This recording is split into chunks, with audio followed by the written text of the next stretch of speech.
I was born in a rural western part of Kenya. I'm the youngest in my family, in the family of 14, so. I'm from Cincinnati, Ohio.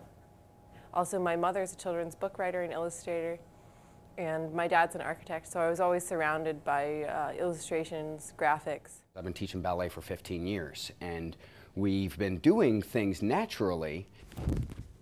I essentially came here to focus on the indigenous women of the borderlands. Yeah.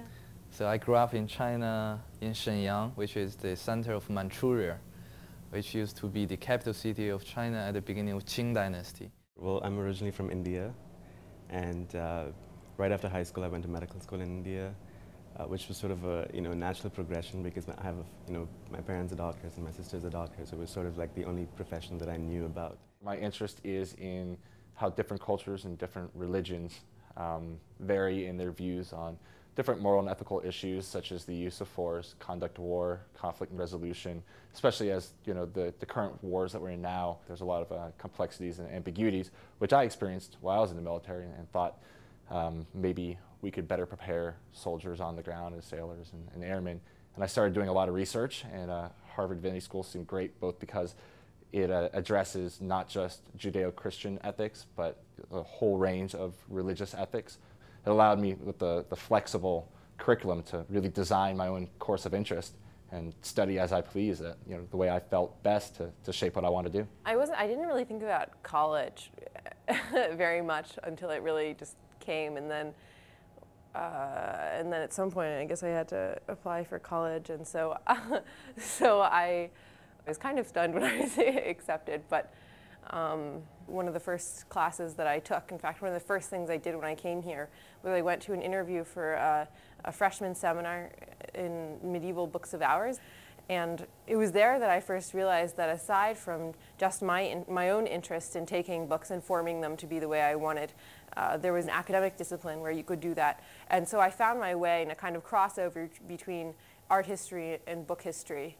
I think I tried to found that in a really broader way by taking history and history of the book and political philosophy and tons of literature. I really love literature, and then a lot of art history, which has just been absolutely magnificent. Truly, I had never heard of Harvard until junior high school. I didn't even ever know that I was ever going to come to the US. When I was in high school, I thought I was going to graduate and go to work for my dad in a farm or go to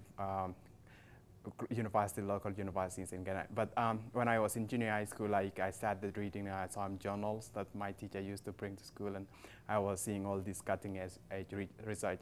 Most of them were done here at Harvard, and I say, wow, this is really amazing institution. And I met this Harvard alum, and he said, yeah, you are from this really tiny school in Kenya. No one knows, and you should definitely try applying to Harvard. I was just applying, say, oh, yeah, I have no no chance. But luckily, I got into Harvard, and I was really amazed. One of the highlights, I think, was in the spring of '07, the Divinity School supported me in putting together the first panel of indigenous people speaking on their spirituality, which it was the first time that Harvard recognized indigenous spiritualities as a legitimate religion. So it was pretty monumental and historic. And I realized that this was more than just, I really needed to bring my home, my heart to this community. I couldn't just, be a Harvard student. I always needed to carry home with me, you know what I mean? And to represent my peoples and my ancestors. I had an epiphany in class the other day as a result of a grant application that I did for the final project for Arts and Education, in which my initial desire was to create an outreach program that was centered on ballet. And through discussions in the Arts and Ed program about the various intrinsic values of all arts for kids, it made me reflect on the true value of dance, what dance does for children, and the actual impact it has on kids. Because I've always done it because of what I see in them, and now with the readings that I've been doing and the conversations I've been having and the classes I've been taking, I can see it really is valid, and it really is a very important thing for kids to be exposed to. Actually, Harvard was the only school I applied to, and the same thing with music. Berkeley was the only school I applied to, so it was sort of, in some ways I was lucky, but at the same time, I was actually helping a friend of mine sort of figure out his application and things like that. And I sort of bumped into the public health school and then felt like the healthcare management and policy program was really up my street. And so that sort of led me to the Reynolds Fellowship at the Kennedy School here in Harvard, which really enabled me to sort of pursue the Master's in Public Health at the School of Public Health. You know, in China, there are 6 disciplines to develop a person's physical and mental dimensions. Li, propriety, yue, music, she, archery, yu, karaoke, and shu, history, shu, mathematics. So basically, I think this has been emphasized over many thousands of years, and there is a certain wisdom to the liberal arts education. And I just think Harvard does a fantastic job in that.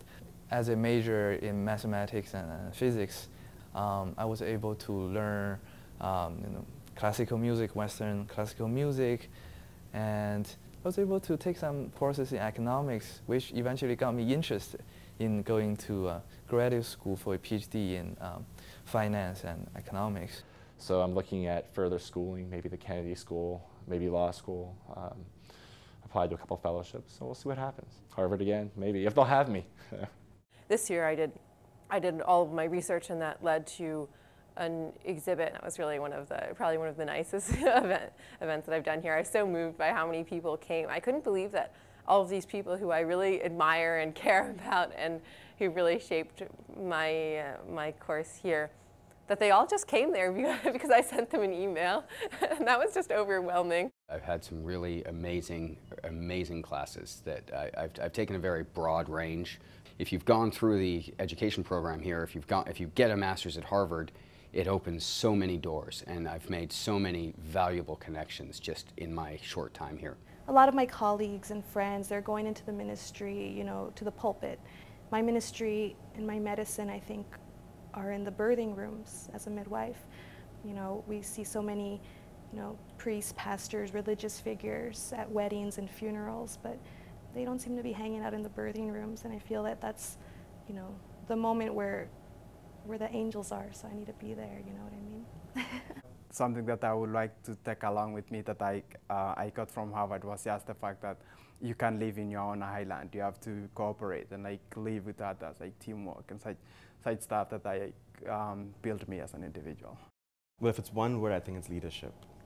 I think it's the expertise, it's the confidence, and it's the resources to really lead and to really believe in what I do, because you know, before this, of course, I had a very persuasive argument in terms of music and medicine because I'm a physician and I also have the training in music therapy. But then, you know, having the knowledge and expertise about strategy and sustainability and scalability and issues like that, I think it's really about leadership. That's what I'm really taking out of Harvard. I wouldn't be as happy, or I wouldn't be able to achieve as much without the help from my professors, from my friends.